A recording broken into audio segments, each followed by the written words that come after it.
여러분, 주님의 이름으로 문안을 드립니다. 오늘 여러분들을 만나게 하신 것은 주님의 인도하심이라고 하는 확신을 그 어떤 때보다도 더 분명하게 하는 이 아침입니다. 부끄러운 말씀입니다만은 또 어떤 면에서는 외람된 말씀이기도 한데, 여러분들에게 한 가지 고백을 드리며 말씀을 나누고자 합니다. 제가 신학을 공부한 것이 올해가 50년째입니다. 그리고 또 목회를 하게 된 것이 45년째입니다. 그리고 교회를 개척한 지 25년이 됐고 노숙인들을 섬긴 것이 20년. 참 묘하게 모든 것들이 이렇게 다 떨어지는 해입니다. 올해를 맞이하여서 사순절에 40일 새벽 기도를 제가 인도 계획을 세웠었습니다. 그런데 주님께서 특별한 은혜를 주셔서 제가 계획했던 40일의 계획을 접어두고 주님과 대화하는 가운데에 말씀을 받고 증언을 했습니다. 그것은 제가 무국화 시대, AI 시대의 인간의 구원이라고 하는 주제로 설교를 40일을 계획해서 진행하다가 그 첫 주간에 이 땅에 끝없이 펼쳐져 있는 수평선과 지평선 위에 제가 있는데 하늘의 문이 열리는 경험을 하게 됐습니다. 그리고 하늘에서 빛이 임하는 그런 경험을 하고 장막이 벗겨지는 경험을 하면서 마음의 문이 열리고 하나님의 임재를 경험하고 또한 제 마음을 이끌어 주시는 경험을 하게 돼서 이 40일 계획을 매일 저녁 기도하며 대화하며 인도해 주시는 대로 말씀을 증언했습니다. 그러한 인도하심을 받게 되는 과정에서 제가 깨달은 것이 있습니다.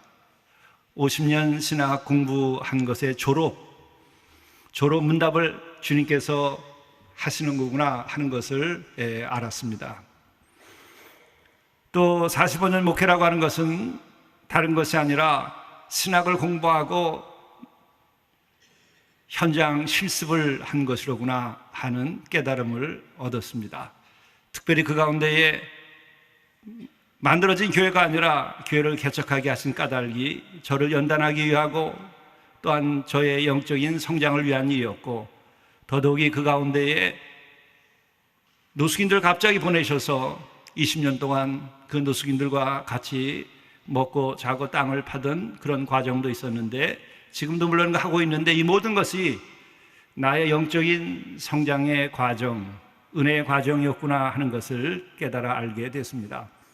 그래서 40일 동안 저는 주님과 문답을 하면서 졸업 문답으로 이제 간신히 졸업을 한 것이 아닌가 이렇게 생각을 하게 됐습니다. 그러면서 주님께서 저에게 인도해 주시는 것은 이제 내가 육신으로 내 몸으로 십자가를 지고 연단을 받고 시험을 받고 한 것은 이제 끝이다. 육신은 후패하나 이제 내가 주는 말씀을 증언해라. 이제 내가 주는 내 입에 넣어주는 말씀을 증언해라. 그러한 인도하심을 제가 뜨겁게 받고 그 새벽마다 아침이 기다려졌습니다.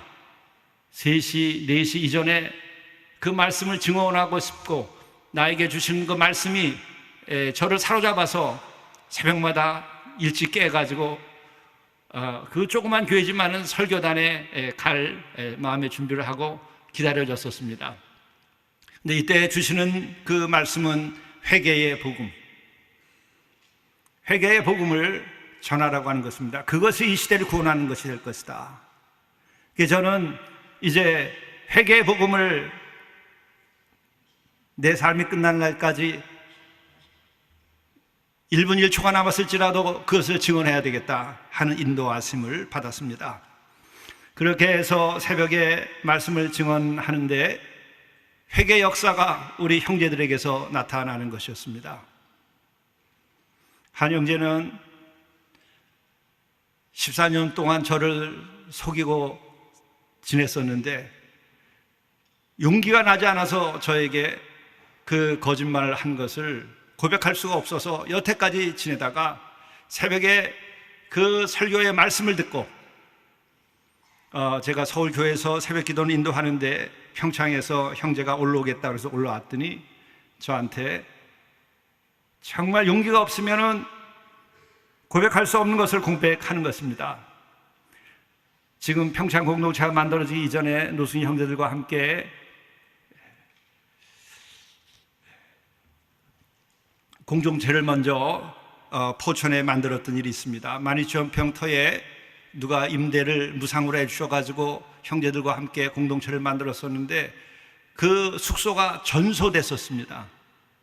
그래서 그것은 실화라고 생각을 했었는데 그때 실은 그 형제가 어떤 충동에 사로잡혀가지고 펄펄 타는 연탄 불을 방에다 놓고 나가버린 겁니다. 목사님, 제가 그때 그렇게 했습니다. 회개의 역사가 일어나는 것이었습니다. 여러분, 그것은 쉬운 일이 아니에요. 어마어마한 일을 저질렀습니다. 또 자기가 꼭 그렇게 하고 싶은 것이 아니라 뭔가 사로잡혀서 충동 때문에 그렇게 하고, 그리고서 본인이 얘기하기로는 그 이후에 지금까지도 꿈만 꾸고 하게 되면은 쫓겨다니는 꿈을 그렇게 계속 꿨다는 거예요. 그리고 또한 감추고 속인 것을 다시 드러내는 것은 더 큰 어려움이 있습니다. 바로 그 말씀을 듣고 용기가 나서 회개를 한 것이고, 또 제게는 아버지가 안 계시다고 얘기를 했는데 그게 13년 전의 일인데 아닙니다. 아버지가 살아계십니다. 그리고 용기를 내서 본인이 그동안 자립자를 위해서 모아놓던 그 돈의 큰 돈을 띄어서 아버지에게 선물하겠다고 아버지를 찾아가겠다는 겁니다. 이것이 회개의 역사입니다. 이것은 어떤 지식으로도, 어떤 돈이나 어떤 능력으로, 어떤 도덕적 규범으로 불가능합니다. 그 영혼이 예수 그리스도의 사랑을 힘입고 하늘아버지께서 나를 사랑한다고 하는 것을 경험할 때만이 이와 같은 회개가 가능한 것입니다. 우리가 윤리적으로, 도덕적으로, 법적으로 잘못한 것을 우리들이 말하고 시인하는 건 쉽습니다. 그러나 그것이 아니라 영혼 깊은 곳에 감춰뒀던 그 자기의 양심의 고통이 너무 심해서 그래서 내놓을 수 없고 덮어놓은 것이 있어요. 내 영혼의 가장 깊은 곳에 감춰져 있는 죄와 고통은 너무나 부끄러운 것이고 두려워서 내놓을 수가 없는 것입니다. 우리가 보통 내가 잘못했다고 얘기하는 사과는 다 표피적인 것이에요. 아내와 남편 사이도 마찬가지입니다. 내 더 깊은 그 영혼에, 내 영혼의 가장 깊은 곳에 감춰져 있는 것은 부부 안에도 말할 수가 없는 거예요. 특별히 내가 더 나빠서가 아니고 내가 더 나빠서가 아니라 모든 인간들은 다 그렇게 연약한 것이고 감추는 것이 있는 것입니다. 그 부끄러운 것이 있는 것입니다. 그것을 누구나 다 안고 살아가는 거예요. 이 가운데 있는 여러분이나 여기에 있는 저도 마찬가지로 어떤 인간도 60억, 70억, 80억의 모든 인간, 그 영혼들이 다 가지고 있는 것이에요. 그래서 모든 영혼들이 탄식하고 고통 가운데 있는 거예요.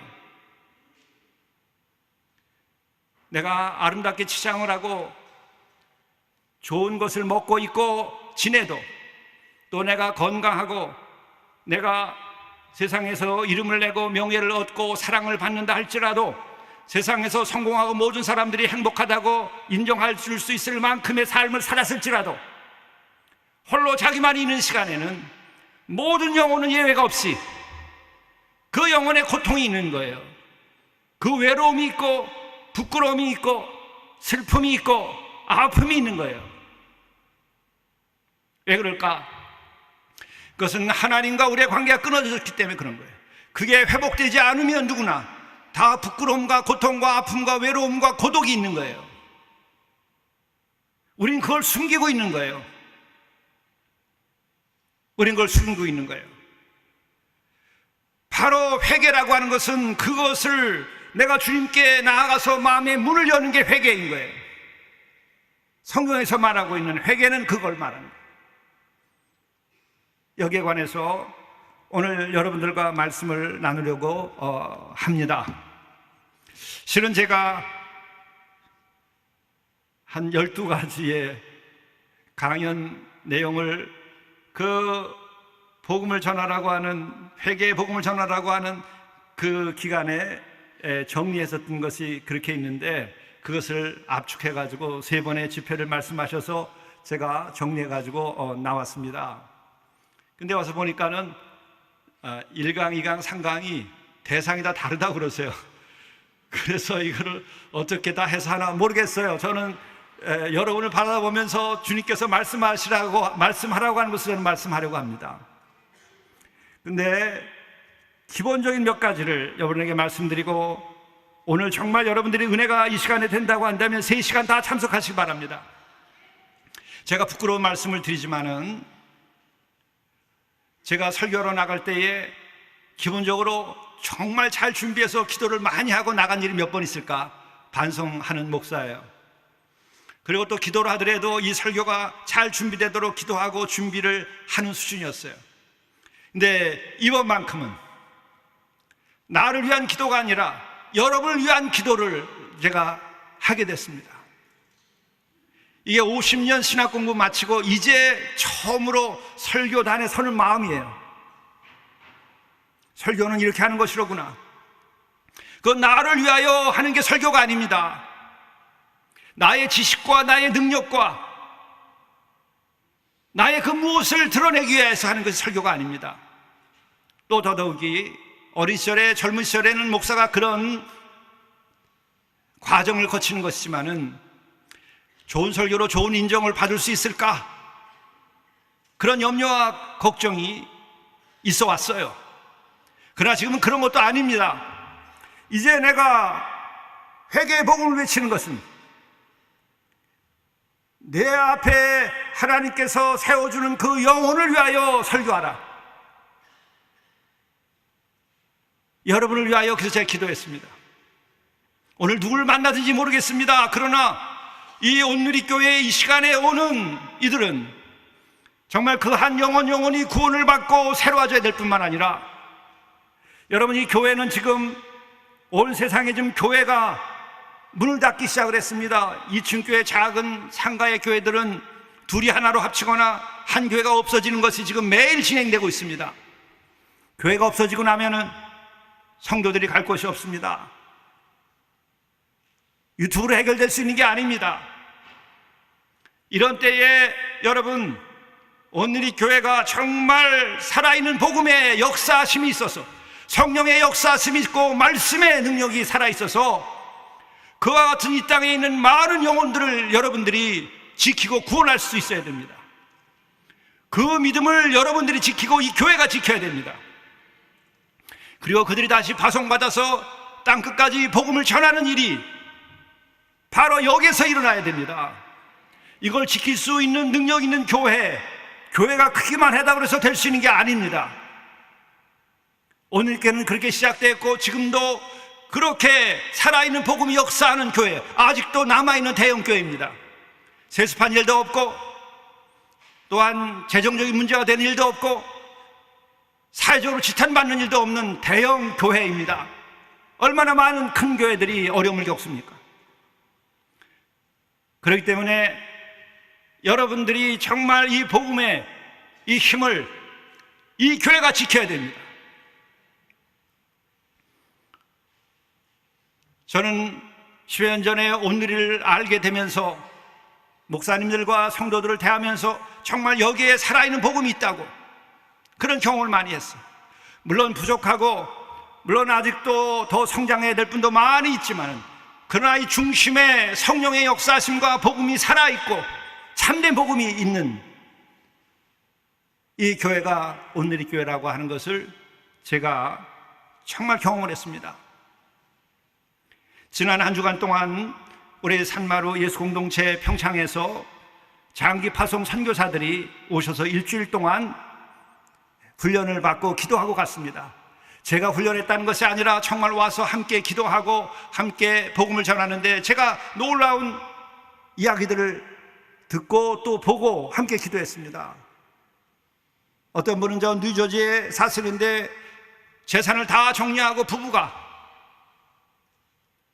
이라크의 쿠르드족을 선교하기 위하여 그 전쟁과 그 참화 속에서 고통 가운데 있는 그 영혼들을 구원하기 위하여 떠나겠다는 겁니다. 이 일을 여러분 온누리교회가 하고 있는 것입니다. 땅끝까지 이르러서 땅끝만이 아니라 땅끝 가운데에서도 가장 고통받고 버림받은 영혼들을 위하여 움직이는 교회가 지금 이 땅에 몇 교회가 있습니까, 여러분? 그것만이 아니라 우크라이나에서 전쟁이 지금 치러지고 있는데 거기에서 정말 몇십만 명의 젊은이들이 죽어가고 그것으로 인하여 그 어머니들이 통곡을 하고 부르짖는 그 자리에 복음을 전하러 가겠다는 것입니다. 이렇게 선교와 복음과 사랑과 영혼의 구원에 대한 열망을 아직도 꺼뜨리지 않고 이 불꽃을 가지고 있는 교회가 여러분 몇 교회가 있습니까? 아무리 지금 일시적으로 이 땅에 교회가 어려움을 겪고 있지만은 오늘 물론 그 문제를 나는 해결할 수 있으라고 믿으며 오늘 이 자리에 섰습니다. 그것도 증언하고자 하는 것입니다. 이 같은 땅끝까지 복음을 전할 뿐만 아니라 십자가를 지고 순교하는 마음으로 선교의 길을 떠나는 그런 교회가 지금 몇 군데 있습니까? 그래서 여러분들이 이 재단이 살아있어야 됩니다.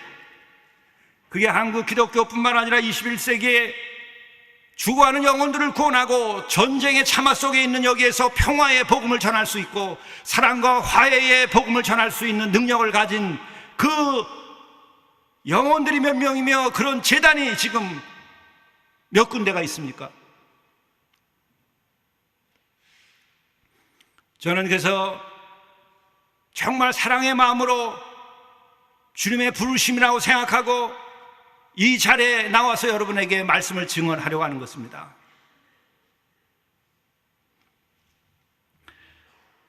여러분, 우리가 신앙생활은 까닭은 뭘까? 너무나 다 잘 알고 있어요. 우리는 구원받기 위하여 신앙생활을 한다고. 우리는 예수 그리스도의 복음은, 그 십자가는 용서의 문을 열어주고 또 거듭남의 문을 열어주고 그리고 우리에게 자유함을 주고 그리고 우리로 하여금 하나님 나라와 영생을 경험하게 하고 그리고 우리로 하여금 마침내 오늘로부터 영원히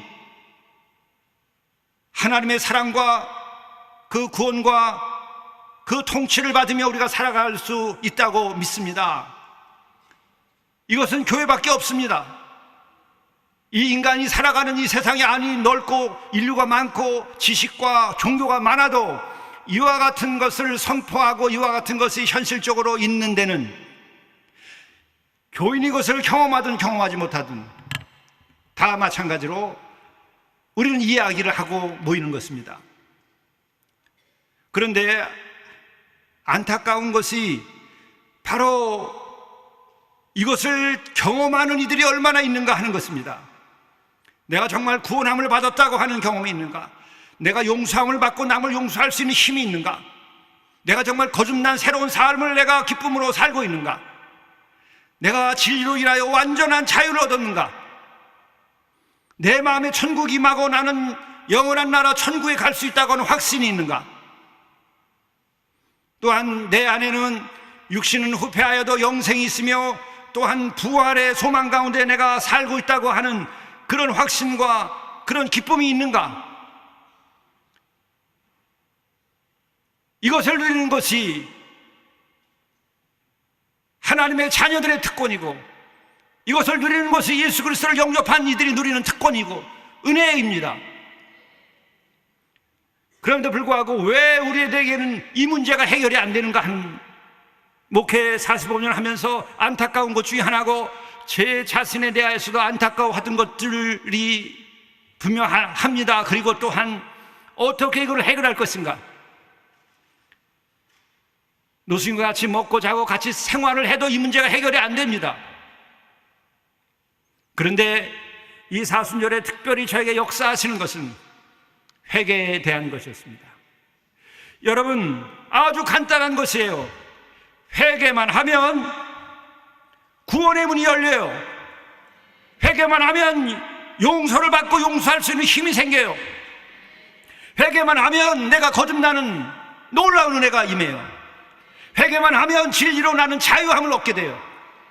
회개만 하면 하나님의 나라가 내 마음에 임하고 하나님께서 나를 인도하시는 걸 경험해요. 회개만 하면 나는 알 수도 없고 내가 할 수도 없지만 영생과 부활에 대한 확신이 서고 그 기쁨이 임하고 소망이 임해요. 그런데 바로 이 구원이나 용서나 거듭남이나 자유함이나 그리고 또한 하나님의 통치와 그 인도하심이나 그리고 영생에 대한 것은 중요한 것이 있어요. 내가 하는 것이 아니라는 거예요. 우리의 능력이 아니라 임하는 것이고 은총인 것이에요.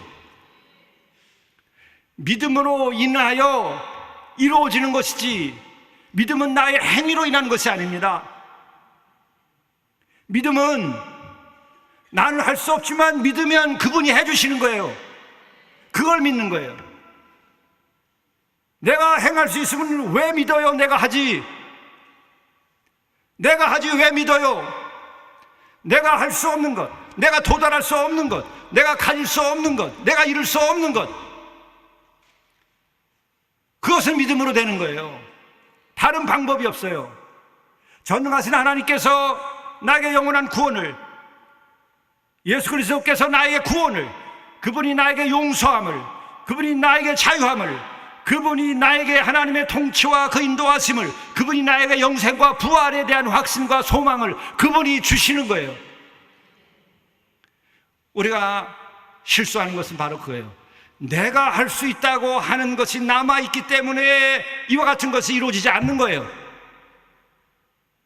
그렇다면 행함으로 하지 말라는 게 아니라 행하고 여러분들이 끝까지 부르짖으면서도 해보세요. 내가 도달할 수 없고 내가 행하여도 이룰 수 없는 것이 있어요. 그 중에 하나가 여러분 회개라고 하는 것이에요. 저는 제가 정말 회개로 살아온 여정인지도 모르겠어요. 내가 아주 못되고 교만하고 믿음이 부족하고 죄가 많아서 그래서 늘 일을 저지르고 회개하고 그런 여정에서 제가 깨달은 것이 바로 그거예요. 회개에는 두 가지를 회개해야 되는 거예요. 첫째가 우리의 행위에 대한 것을 회개해야 돼요. 나의 생각에서 나온 것을 회개해야 돼요. 그리고 또 한 가지, 이것을 가르쳐서 우리가 자범죄라고 하는 것, 스스로 죄를 짓는 것. 그리고 또 한 가지가 있어요. 이것이 근본적인 문제예요. 노력을 해도 되지 않는 부분이 있는 거예요. 그게 뭐예요? 원죄라고 하는 거예요. 원죄는 우리의 행위의 죄가 아닙니다. 행위의 죄는 내가 저지른 거 봐요. 십계명에서 내 부모를 공경하라.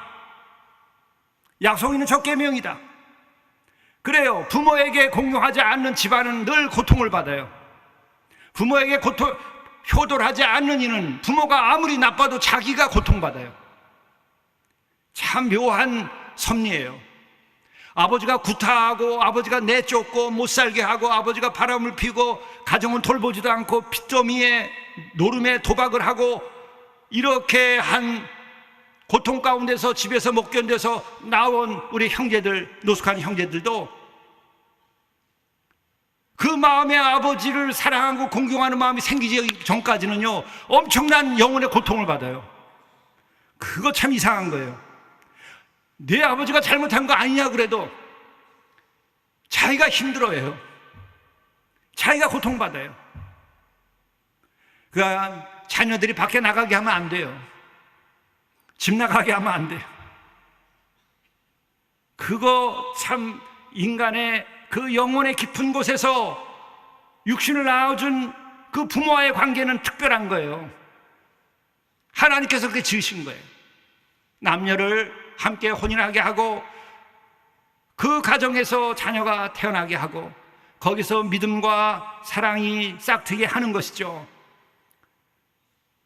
그 부모와 자식의 관계, 가족의 관계는 끊을래야 끊을 수가 없는 거예요. 어떤 경우라도. 경제적인 이유나 또 사회적인 일이나 아버지가 아무리 잘못돼서 그 고통을 피해서 너무나 구타가 심해서 도망쳐 나와도 다 그 마음에는 아버지에 대해서 내가 정말 효도를 하고 아버지를 사랑하지 못하는 것에 대한 고통을 받고 있더라고요. 거의가 다 그래요. 오죽하면 노숙밖에 할 수 있는 길이 없겠어요. 너무나 고통스러운 거예요. 근데 그 중에 제가 20년 동안 만난 형제들은 거의가 똑같아요. 부모를 정말 내 마음속에서 사랑하지 못하는 그 일이 부모가 잘못했어도 엄청난 고통이에요. 네, 그런 것도 본인이 그 문제에 대해서 회개를 하더라도 할 수 있는 부분이 있지만, 한계는 물론 있지만 그래도 어느 정도 할 수 있어요. 자기의 행위에 대해서 회개를 하면. 그것뿐만 아니라 우리가 쉽게 보면 살인한다든지 간음한다든지 도둑질한다든지 또 거짓 증거를 한다든지 또 탐심에 사로잡혀 살아간다든지 하는 것은 우리들의 생각과 우리들의 선택에 의해서 나온 것이기 때문에 금세 내가 알고 나 홀로라도 회개할 수 있어요. 잘못을 용서를 구할 수 있어요. 그런데 문제는 그것을 내가 회개하고 내가 새로워져서 내가 새롭게 살겠다고 하는데도 또 그 덫에 걸려요. 왜 그럴까요?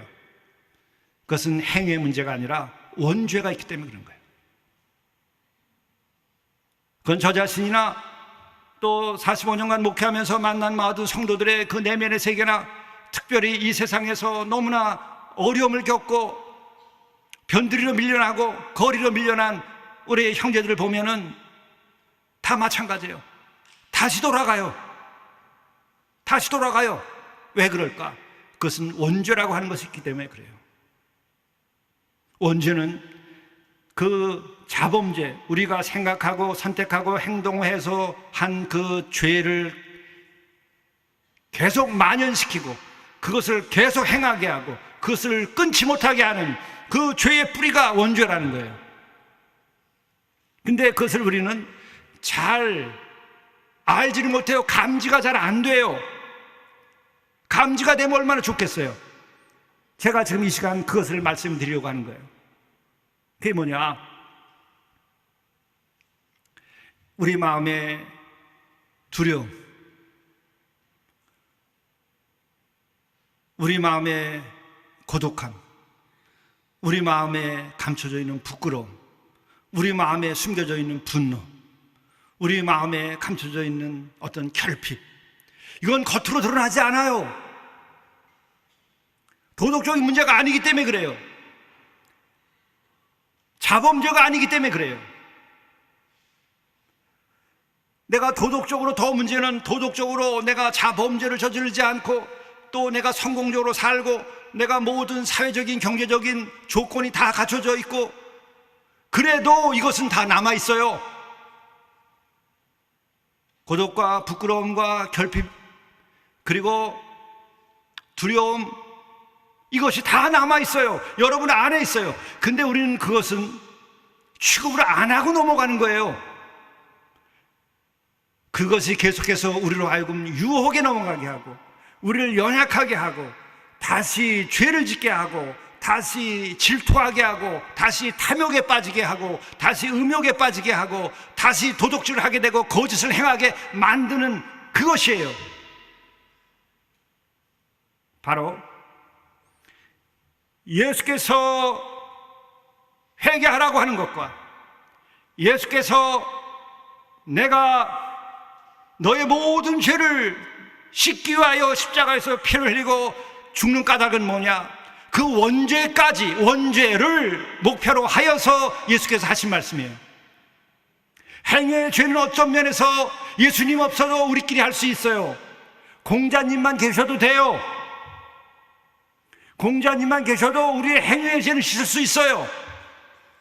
그러나 원죄에 대해서는 우리의 도덕적인, 사회적인 우리들의 행위와 결단으로 원죄는 씻기지 않는 거예요.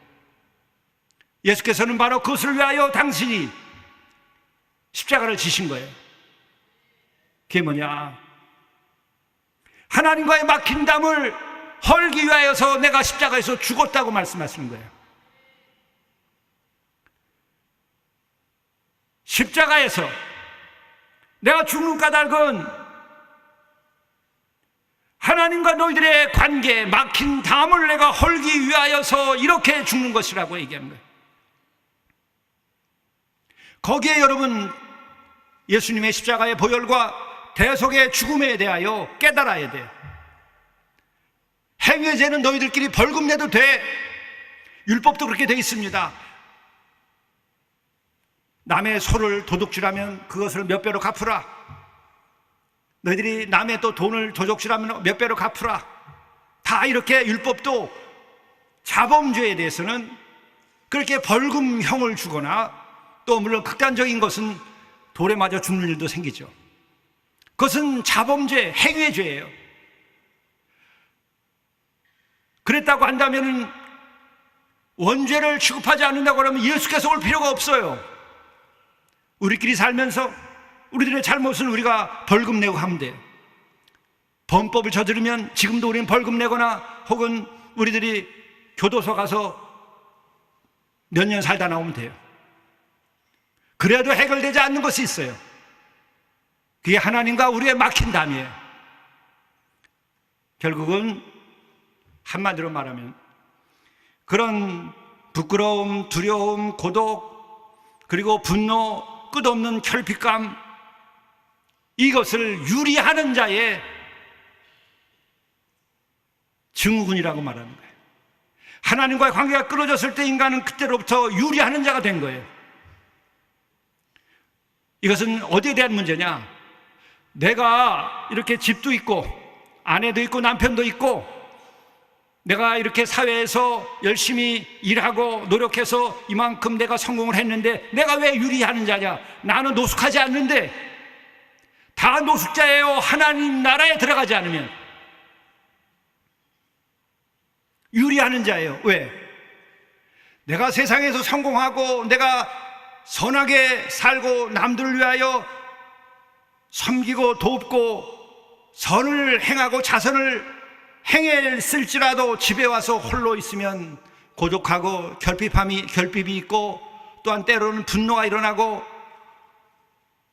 그리고 마음에 뚫린 그 공허감이나 그 가슴 쓰린 것을 어떻게 할 수가 없어요. 그것이 바로 유리하는 자, 그 영혼의 고통이에요. 영과 혼과 육이 있는데 우리의 혼의 영역, 사회적인 영역, 소셜 레벨은 우리의 노력으로 돼요. 그러나 영의 문제는 영이신 하나님과의 관계가 회복되기 전까지 그 영혼에 평안이 없어요. 자유함이 없어요. 기쁨이 없어요. 계속 결핍돼 있어요. 계속 두려워요. 계속 부끄러워요. 이런 감정들이 어떤 일을 일으키느냐? 우리로 하여금 갑작스러운 충동을 일으켜서 그 고독감 때문에 모든 게 다 갖춰져 있는데도 음란한 상상과 음란한 데 빠져들고 유혹에 넘어가요. 모든 게 갖춰졌는데도 더 큰 집, 더 좋은 옷, 더 새로 나온 명품백, 더 좋은 스카프, 더 좋은 화장품, 여기에 정신을 팔리게 되는 거예요. 왜? 내 영혼에 완전한 만족이 없기 때문에, 영원한 기쁨과 영원한 안전이 없기 때문에 그래요.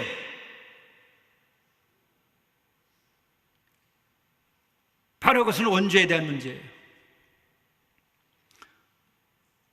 그런데 우리가 그 숨기고 싶고 두렵고 부끄러워하고 그 결핍에 대한 그것은요, 끝까지 우리는 어떤 문제가 있느냐? 대면하고 싶지 않아요. 대면하는 것 자체가 두려워요. 죽음 자체를 대면하는 것도 두려워요. 다 그 열매예요. 똑같은 거예요.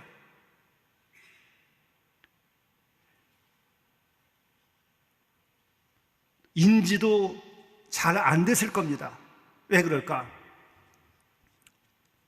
여러분, 모태 감염으로 B형 바이러스에 의해서 간 질환을 앓는 사람들이 한국에 수십만 명이 되죠.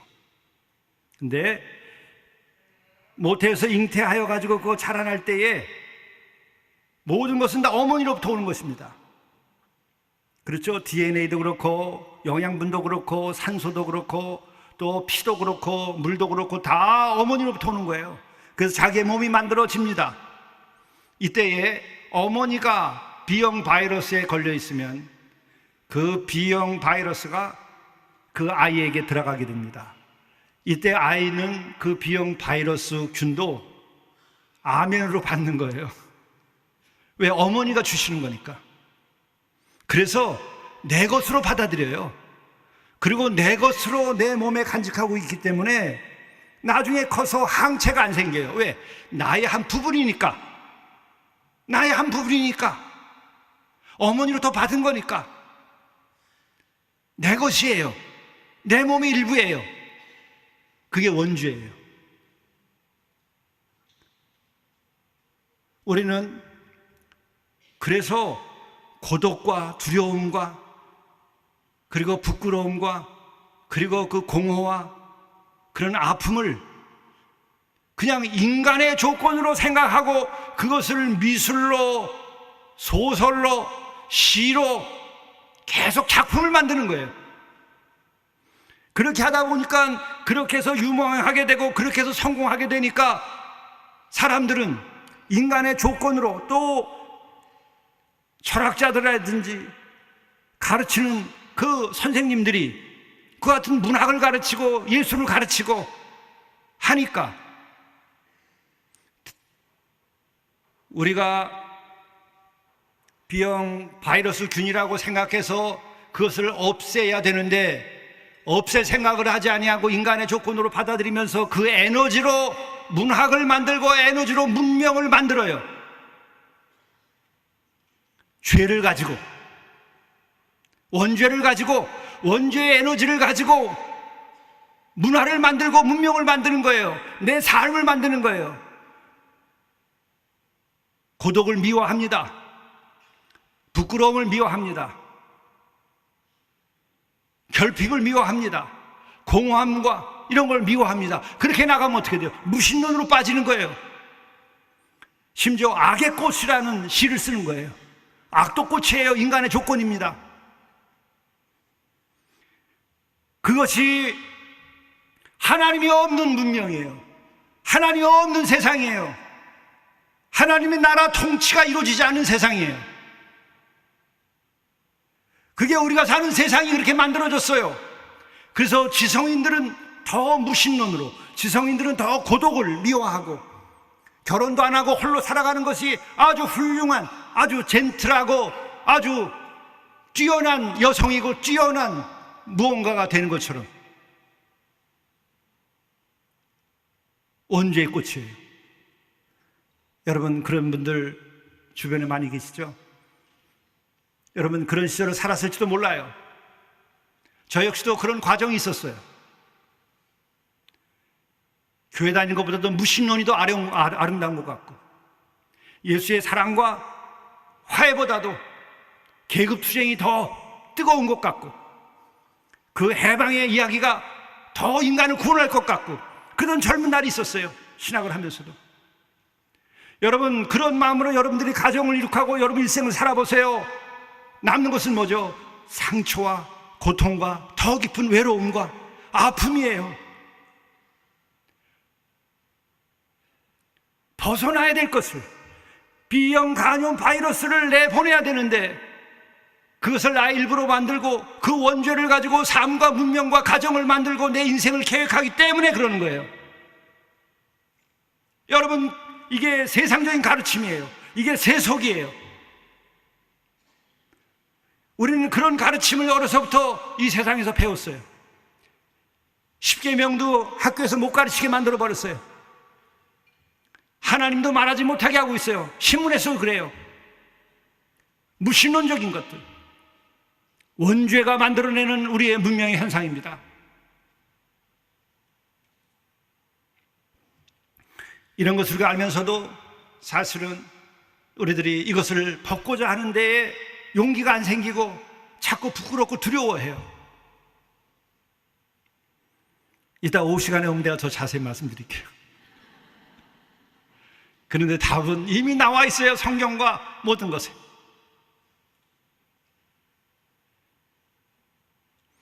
첫째는 회개라고 하는 것은 여러분 예수 그리스도의 구원하시고자 하고 하는 그 뜨거운 마음에서 나온 말이에요.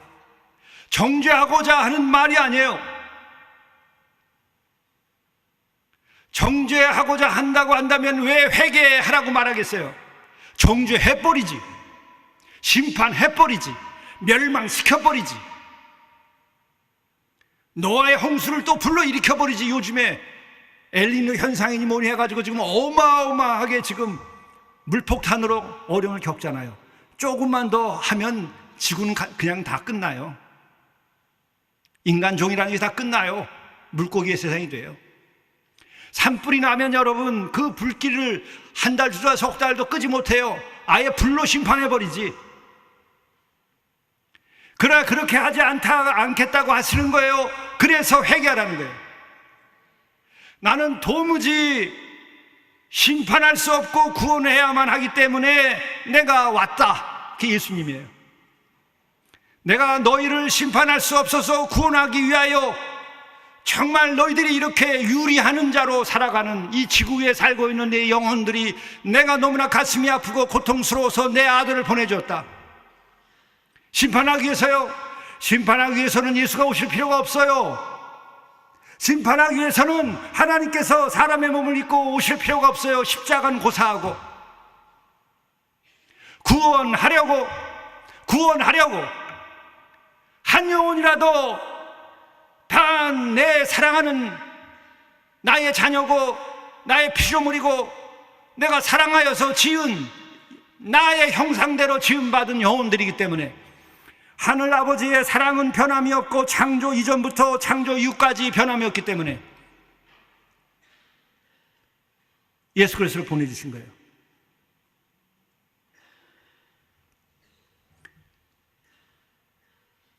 하나님께서 세상을 이처럼 사랑하사 독생자 예수 그리스도를 보내주신 거예요. 십자가의 경험을 한 그 사도들은 그 사랑을 체험했어요. 예수님을 만났고 십자가와 부활을 경험한 그 제자들은 어쩔 수가 없었어요. 도망칠 수가 없었어요. 그 사랑에 붙잡혀서 그들도 예수님 곁을 떠났었어요. 실망됐었어요. 좌절됐었어요. 두려워서 떨었어요. 그런데도 그분을 떠날 수가 없었던 거예요. 그리고 고백한 것이 하나님께서 이처럼 사랑하셨어요. 독생자 예수 그리스도를 보내주셨다. 그렇게 와서 대속적인 죽음을 죽은 그분이 회개하라 천국이 가까웠다라고 말할 때에 그 회개가 야 이 자들아 내가 너희들을 심판하리라. 내가 불로 물로 심판하리라. 내가 천군 천사를 보내서 너희들을 멸하리라. 그게 아니에요. 벌금을 내라고 그랬습니까? 벌금을 내라고 해도 안 그랬어요. 삭개오가 벌금을 내겠다고 그랬어요. 예수님 만나니까 너무나 좋아서 주님께 올 때에 내가 토색해 먹은 거 있으면 도둑질한 게 있으면 내가 4배로 갚겠습니다. 그럴 때 그래 갚아라 그랬어요. 그것도 대속하셨어요. 내가 내 집에 유하리라. 뭐예요? 내게 구원이 임하였다. 내가 죄 사함을 받았다. 그 말이에요. 회개하라. 벌금 내라고 하는 것이 아니에요. 심판하라겠다는 게 아니에요. 믿기만 하면 구원받겠다는 거예요. 근데 우리는 자꾸, 저도 그랬어요. 회개하라는 소리가 되게 듣기 싫었어요. 아, 뭐 또 회개야. 또 뭐 회개야. 왜? 회개하면요, 회개하라 그러면 그냥 야단 맞는 것 같아요. 회개하라 그러면은 막 혼나는 것 같아요. 회개하라 그러면은 아유, 예배도 드리지 말고 그냥 나가고 싶어요. 잘못 이해했기 때문에. 잘못 이해했기 때문에. 실제로 내가 얼마만큼 잘못 이해하고 어리석은 목사인 줄 아세요? 이따가 오후 시간에 오시면 내가 알려드릴게요. 제가요, 공동체를 만들게 될 때에 우리가 계약금이나 있었습니까? 농지는 있어야 되지, 자립자화를 하죠. 그리고 터는 넓어야 농사를 짓죠. 그리고 자립할 수 있죠. 근데 돈은 없죠. 그래도 사명이니까 이것저것 그런 장소를 찾으러 다녔어요. 근데 2018년도 5월 21일 날 곧 다가옵니다. 그 신방 갔다가, 그 교우의 신방 갔다가 그분이 저 위에 한번 좋은 터가 있으니까 보고 가시죠. 그래서 우리는 능력이 없다고 그랬더니 그래도 좋으니까 보고 가시래요. 그래서 올라갔더니 음성이 들렸어요. 회개한 자가 거하는 거룩한 땅이 되게 하라. 아멘이 아니에요. 뭐예요 이거? 무슨 회개야. 회개는 여태까지 살아왔는데 목사로 우선 나를 향한 말씀으로 들리는데요, 싫어요. 너 잘했다, 내가 위로하마, 내가 너와 함께하마, 너 힘내라, 이런 말씀을 해줘야 내가 용기를 내지. 그 전에 내가 포기했었거든요. 너무 힘들어서. 우리 장로님 한 분은 발목이 다 부러졌죠. 그런 거 찾아다니다가, 여자 장로님이신데도. 그리고 그 3년을 또 공동체를 문 닫고, 그 불이 나기도 했던 그 공동체를 문 닫고 새로 이루려고 그러는데 그런 거였었어요. 뭔 회개? 싫었어요. 부담스러웠어요. 그런데 웬걸 그 말씀을 들은 다음에 계속 확신이 쓰는 거예요. 추진해라, 추진해라. 그리고 6월 말에 그 계약을 했어요. 5만 평이 넘는 걸. 그리고 여러분들도 거기에 참여한 거예요. 계약금도 없는 상태에서 시작을 했는데 결정적인 중도금을 낼 때에 이재호 목사님이 전화를 하셨어요. 우리 돈 한 푼도 없었어요. 정말 중도금 낼 때 아무것도 없었어요. 근데 전화를 하셨어요. 우리 산마를 위해서 비전헌금 하겠습니다. 이렇게 실무자가 연락하면은 목사님 필요한 것들 죄송하지만 다 이렇게 얘기를 좀 해주세요. 그러더라고요. 그렇게 해서 공동체가 만들어진 거예요. 여러분들이 그때 헌금하시고 비전 헌금에 참여하셨어요. 근데 놀라운 것은 그 다음부터 설교를 준비만 하려고 그러면은 회개한 자가 거하는 거룩한 땅이 되게 하라, 회개하라, 이게 계속 나를 사로잡는데 부터 나부터 회개해야 되는 거예요. 그리고 설교만 하면 회개하라는 얘기만 나오니까 어떤 날은요, 어느 세 가정이 그날 회개하라는 말씀이 옳은 말씀인데 너무 힘들어서 우리는 감당하기가 어려서 교회를 떠나겠대. 여러분 들어보세요. 지금같이 이렇게 부드럽게도 아니고 회개하라고 막 난리를 치니까 정죄하는 거예요. 정죄하는 거예요. 그렇게 들리는 거예요. 왜? 내가 은혜가 부족하니까. 누구의 회개냐? 세례자 요한의 회개를 선포한 거예요. 똑같아요. 예수님과 세례자 요한이 회개하라, 천국이 가까이 왔다. 또 예수님도 회개하라, 천국이 가까웠다. 이렇게 똑같이 얘기하신 거예요. 근데 나는 신학교 때부터 마음에 사로잡혔던 게 예수님의 회개하라, 천국이 가까웠다는 귀에 잘 안 들렸어요. 왜? 사회 정의감과 도끼가 나무 뿌리에 있다니까 진짜 도끼를 이거 찍어내야지 이 나라가 되겠냐, 이 세상이 되겠냐, 도끼를 찍어내야지. 막 분노가 막 있고 어떻게 이렇게 차별이 심하고 이렇게 가난한 사람들이 이럴 수가 있냐, 막 그 젊은 날의 뜨거운 마음으로. 그러니까 세례자 요한의 그냥 그 말씀이 나를 찾아봤는데 그게 살아난 거예요.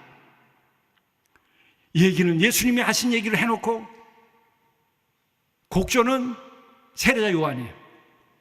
근데 제가 이제 가을이 그 다음 해 가을이 됐는데 2018년도에 계약을 해서 얻게 되고 2019년도 가을이 이제 오는데 겨울 준비를 해야 돼요. 영하 막 20도 막 이하로 내려가니까 30도.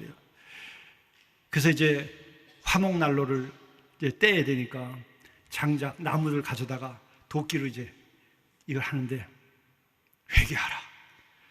회개하라. 그 마음이 오니까요.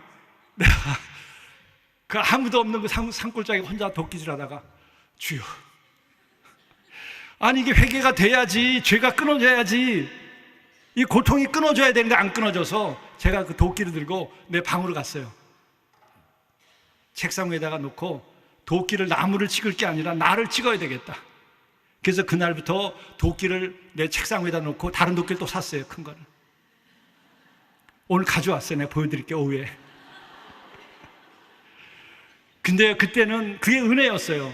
야 이놈아, 야 이자야, 네가 목사로 해가지고 이렇게 살면 되냐? 십자가를 지고 죽을 생각을 해야지. 네가 살겠다고 그러냐? 뭐 별 생각이 다 들고 살아오면서 지은 자범죄나 뭐 여러 가지 십계명을 어긴 것들이 다 떠오르는 거예요. 근데 이게 끝이 안 나니까 도끼를 찍어야 돼. 한번 해보세요. 근데 안 끊어져요. 미치겠는 거예요. 그래서 그거를 지금은 이제 그 나의 자신을 위해서 제 서재 책꽂이 위에 도끼를 이렇게 올려놨어요. 제 방에 와서 한번 보여드릴게요. 근데 오늘 내가 들고 왔어요. 그리고 그 옆에 십자가를 세워놨어요. 내가 깨달은 게 뭐냐? 율법의 회개의 마지막은 세례자 요한이에요. 사람이 낳은 자식들 가운데 가장 위대한 예언자, 가장 위대한 인간은 세례자 요한이에요. 그래서 그가 회개와 천국을 선포한 거예요. 그런데 거기는 그 회개가 철저하게 율법적이고 본인도 철저하게 율법을 따라서 메뚜기를 먹고 사막에서 그 광야에서 지냈고 낙타털 옷을 입고 지내고 율법대로 살았어요. 율법대로 그대로 십계명을 지킬 수 있었으니까 사람이 낳은 자식 가운데에 가장 위대한 인간이에요. 그래서 그는 그렇게 외치다가 그렇게 무도하는 그 밤에 목이 잘려서 인생이 끝난 거예요. 이 세상은 그렇게 악하고 폭력적인 거예요. 인간의 권력이라고 하는 것은 그런 거예요. 인간의 악이라고 하는 것은 그런 거예요. 그래서 의롭게 살고 그렇게 하면 그렇게 죽음을 당하는 거예요. 그렇게 태어났고 그렇게 살았고 그렇게 죽었어요. 그래서 그는 율법으로서 온전한 사람이에요. 그런데 예수께서는 어떤가? 세례자 요한은 자기가 그렇게 율법대로 다 살아낼 수 있는 인물이었지만, 가장 위대한 예언자요 가장 위대한 영혼이었지만은 나를 구원하지 못한 거예요. 여러분을 구원할 수는 없어요. 그리스도가 아니시니까, 그리스도가 아니시니까, 메시아가 아니시니까, 구세주가 아니시니까 그의 죽음은 대속적 죽음이 될 수 없는 거예요. 그래서 그가 회개하라 천국에 갔다고 하는 것은 율법의 가장 완전한 외침이에요. 그러나 예수 그리스도의 회개하라 천국에 가까웠다고 하는 것은 내가 너의 죄를 다 짊어지고 대속해서 죽을 수 있으니 나에게로 오라는 거예요. 예수의 회개는, 우리 주님의 회개는 너희들의 죄를 다 내가 끌어안고 내가 죽어주마. 그분은 그럴 수 있어요. 하나님의 아들이니까, 원죄가 없으니까, 구세주이시니까, 메시아니까, 그리스도이셔서 가능한 거예요. 이것을 제가 그 도끼질을 하다가 율법적인 죄를 끊기 위하여, 자범죄에 대해서 나의 생각에 대하여 철저하게 해봤지만 그것으로도 여전히 내 안에 찾아오는 가슴이 뚫리는 고독과 그 불안과 두려움과 부끄러움이 그냥 살아있는 거예요. 근데 어느 날 내가 내 죄를 위하여 내가 대속했다. 그때 찾아오는 것은 다른 기쁨이고 평안이에요. 뭐예요? 하나님과의 관계가 회복되는 거예요. 원죄는 자범죄와 같이 나의 행위에 대한 반성과 성찰이 아니고 하나님과 나와 막힌 관계가 회복되는 거예요. 내 아버지에게로 돌아가는 거예요. 율법과 달라요. 이게 복음의 회개. 우리가 또 여러분들이 다 지금 세례자 요한처럼 할 수도 없는 자범죄에 대해서 고통을 겪고 있는 거예요. 그 세례자 요한처럼 하지도 못하면서. 제가 그랬어요. 그러나 우리는 그래도 노력해서 자범죄와 행위의 죄는 내가 벌금이라도 내서 해결할 수 있고 사죄를 해서 눈물로 쏘라도 할 수 있지만은 원죄 문제는 해결되지 않는데 예수 그리스도께서 대속적 죽음을 통해서 행위가 아니라 관계를 회복시키는 거예요. 하나님의 자녀가 되게 하는 거예요. 그건 뭐냐?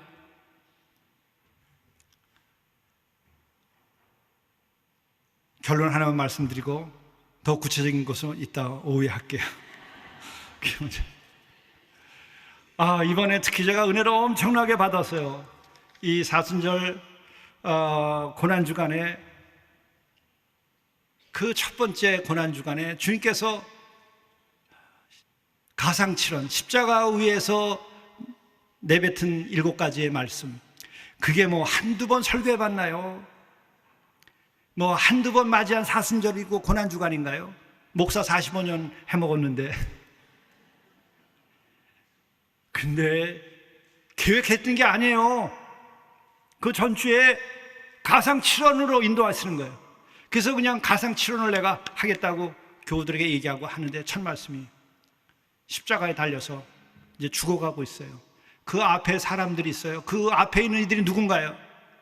호산나를 외치고 우리를 구원하소서, 호산나, 우리의 메시아, 우리의 주, 이렇게 외치던 자들이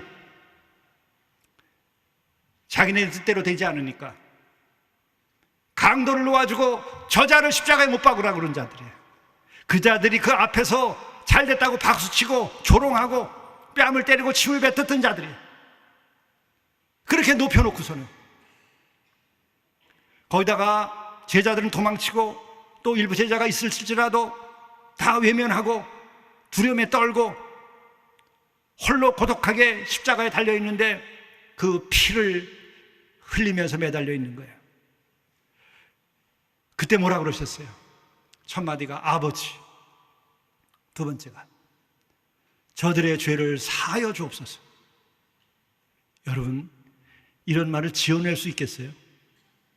내가 지금 십자가에서 죽어가는데 내가 멋있게 말해야지, 인류에게 명언을 남겨야지, 내가 멋있게 시 한 수를 내가 읊어야지, 내가 문학작품 하나 만들어야지, 내가 영웅이 돼야지, 그런 소리 나오겠어요? 그동안에 거짓말이었다고 하더라도 이제 진짜가 나오는 거예요. 옆구리에 창이 찔렸을 때 피가 흐르듯이 그의 존재에, 그 영혼의 골짜기에서 신음소리처럼 자기의 마지막 소리가 새어나오는데 그 소리가 아버지. 여러분, 진짜 아버지가 있으니까 아버지라고 그랬을 거 아니에요? 자기가 진짜 하나님의 아들이니까 아버지라고 그랬을 거 아니에요? 아니, 막판에 죽어가는데 웬 아버지야? 영원한 아버지, 영원한 사랑, 완전한 사랑이신 아버지가 계신 거예요. 요한복음에 오고 계속 말씀하죠. 하나님의 아들, 그리고 나를 봤으면 아버지를 보았다. 그리고 나는 어디서 와서 어디로 가는 줄 안다. 너희들은 모르지만은 나는 아버지께로부터 와서 지금 내가 아버지께로 가는 것이다. 이와 같은 말씀들을 수없이 많이 했어요. 그러니까 그분이 진짜 하나님의 아들이에요. 입증하는 거예요. 마지막 말씀도 그랬어요. 7원의 마지막도 아버지여 내 영혼을 맡기나이다. 아버지가 없으면, 진짜 그 속에 아버지가 없으면, 그분이 아버지 하나님을 진짜 만나지 않았으면 무슨 아버지야. 아버지는 내가 이때까지 거짓말했다, 이실 주고 해야지. 아니면은 그 말을 하기가 저거 하면은 그저 혼자 죽어가야지. 쇼를 한 게 아니에요. 아버지 하나님이 있다고 하는 것이, 하늘 아버지가 계신 것, 그게 쇼가 아니란 말이에요. 그리고 그들 향해서 마지막 하는 소리가 그거예요. 사하여 주옵소서. 이분이 오신 까닭은 사하기 위하여 오신 거예요. 우리를 구원하기 위하여 오신 거예요. 당신이 성공하고 잘 먹고 잘 살고 이름 내고 메시아가 되기 위하여 온 게 아니라 메시아이신 분이 오신 거예요. 하나님의 아들이 되려고 한 것이 아니라 이미 하나님의 아들이 우리에게 오신 거예요. 그러니까는 죽어가면서도 당신의 사명을 다하는 거예요. 사하여 주옵소서. 내가 죽어도 저들은 사하여 주셔야만 합니다, 아버지. 이게 가짜겠어요? 이 마음이 밀려들면요, 저절로 회개가 돼요. 원죄가 풀려요. 아, 하나님이 나를 사랑하시는구나. 회개는 하나님이 우리를 사랑하고 구원하기 위하여서 회개하라고 하는 거예요. 예수님의 회개는 율법의 회개와 달라요.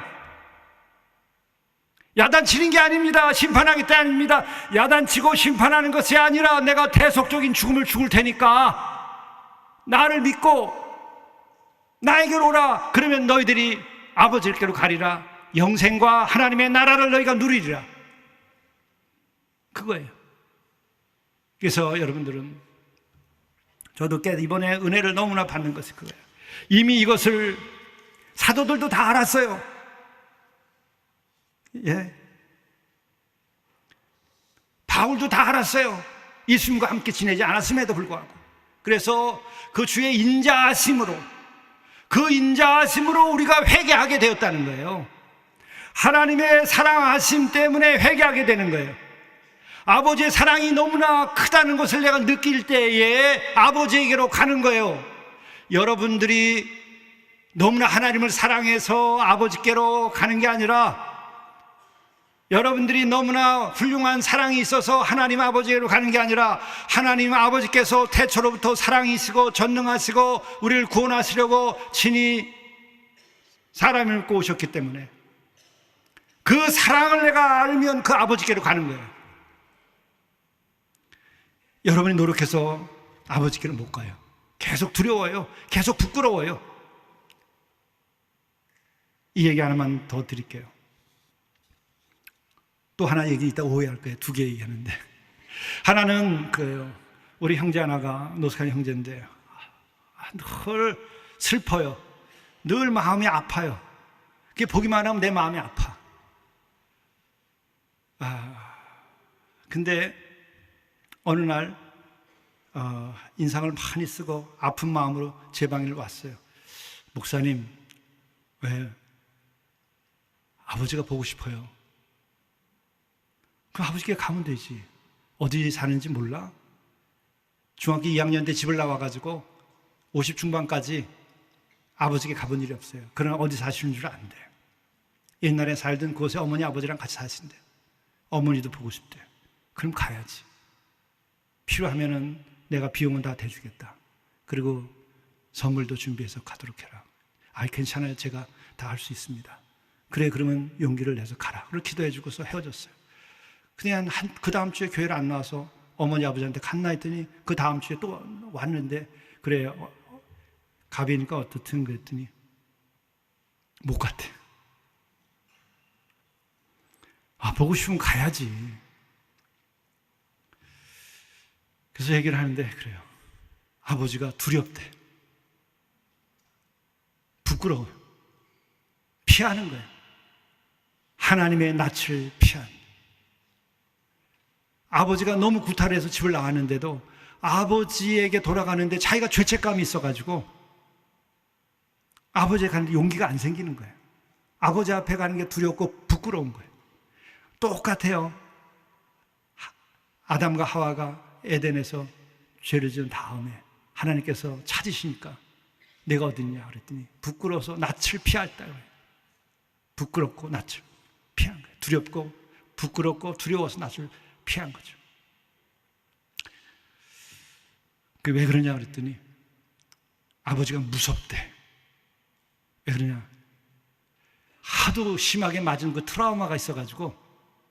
그래서 아버님 연세가 지금 얼마인데 84쯤 되십니다. 아니 50대 중반의 아들이 아버지한테 80 넘은 아버지한테 맞아도 그게 아프겠냐? 가서 맞아. 그냥 별거 아니야. 그냥 몇 대 맞으면 아버지도 좋아할 텐지 아니면 때리지도 않을 거다. 그냥 가라 했더니, 그래서 이제 비용도 줬어요. 그래서 가라고. 근데 또 못 가는 거예요.